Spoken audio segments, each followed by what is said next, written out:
మెదక్ జిల్లాలో రైతులు యూరియా కోసం తిప్పలు పడుతున్నారు. తెల్లవారక ముందే వచ్చి పిఎస్సిఎస్ కేంద్రాల ముందు పడిగాపులు కాస్తున్నారు. నార్సింగ్ మండల కేంద్రంలో యూరియా కోసం బారులు తీరారు రైతులు. 20 రోజులు గడుస్తున్నా యూరియా దొరకడం లేదని మహిళా రైతులు ఆవేదన వ్యక్తం చేస్తున్నారు. మధ్యాహ్నం అయినా కనీసం ముఖాలు కడగలేదని వాపోతున్నారు. సమయానికి యూరియా వేయకపోవడంతో లక్షలు పెట్టి సాగు చేస్తున్న పంట నేలపాలవుతుందని రైతులు ఆందోళన వ్యక్తం చేస్తున్నారు. అంటే లైన్ కడుతుంది ఏం చేస్తాము రైతులకు ఇంత కష్టం ఉన్నది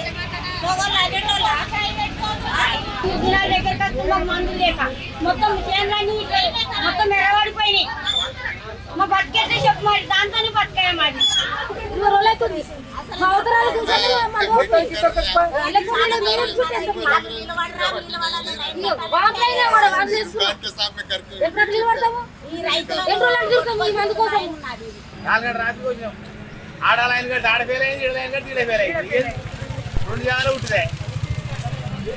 యూరియా ఎట్లాగో గత ప్రభుత్వంలో దుకాణాల స్టాక్ ఉంది, ఎప్పుడు తీసుకున్నా ఎప్పుడు డబ్బులు ఉంటా